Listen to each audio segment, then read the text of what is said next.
থেকে একদিন বন্ধু-বান্ধবের সাথে সিগারেট খেয়েছিলাম। জীবনে সিগারেট ধরেছে নেই, ২-৩ দিন খাইছি। এমনি? হ্যাঁ, এমনি খাইছি। খাওয়ার পর আমি দেখি আমি দম ছুটতে পারি না, দম আটকা লাগে। তো এরপর আমি থাকতাম নানু বাসায়। তো নানু বাসায় এর মাঝখানে একদিন সুস্থ আমি। তো আমি ওয়াশরুমে যাওয়ার সময় দেখছি ওয়াশরুমের দরজা খোলা, বাইরে ওয়াশরুম। তো এখন দেখতেছি ভিতরে কি যেন আওয়াজ হইতেছে। আমি পুরোপুরি ওর কাছে যাইয়া ছাড়তে পারিনি, আমার শরীরটা কাঁপতে উঠছে ঝিম দিয়ে। ঝিম দিয়ে উঠছে আমি ওয়াশরুমে? হ্যাঁ, ওয়াশরুম বাইরে? বাইরে। ঝিম দিয়ে উঠছে, এরপর আমি ঘরে এসে গেছি। এরপর আমার শরীরে জ্বর আসছিল জ্বরের মতো।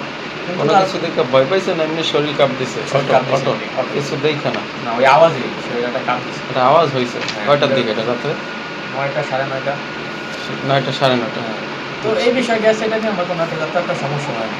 জ্বর আইছিল? হ্যাঁ, জ্বর ছিল, এটা স্বাভাবিক কমে গেছে? ভয়ও কেটে গেছে। আচ্ছা। তো এরপর আমি সিগারেট খাওয়ার পর থেকে আমি ভাত খেতে পারি না, আমার দম আটকে আছে।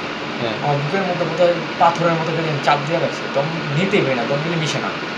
তো এরপর আমার ডাউনটা হসপিটালে নিল, নেওয়ার পর এখান থেকে বলছে আমার অ্যাজমা, শ্বাসকষ্ট, এটা বলছে। তো এরপর ঢাকা ডাক্তার দেখানো হলো, ২ মাস ভালো ছিলাম। অ্যাজমা ধরা পড়ছে পরীক্ষাতে? হ্যাঁ, হালকা অ্যাজমা ধরা পড়ছে পরীক্ষাতে? হ্যাঁ, কিন্তু ওই ২ মাস ভালো ছিলাম, হুম। তারপর আবার অসুস্থ। আবার গেলাম, তারাই আবার কিছু ওষুধ বাড়ায় দিল, ইনহেলার দিল। এবং সবাই বলতো যে ইনহেলার টানার পরেও কারো অ্যাজমার শ্বাস থাকার কথা না। আর অ্যাজমার যে শ্বাস আছে, একটা কাশি, আমার কিছুই আছে না। কাশি নাই? না, কাশি। ফুসফুসে কোনো সমস্যা ধরা পড়ছে? এরপর ভিতরে আমার নাকের মধ্যে দিয়ে ফুসফুসে পাইপ ঢোকা হয়েছে। বলছে একটা স্বাভাবিক সুস্থ সবল মানুষের মধ্যে ফুসফুস আছে।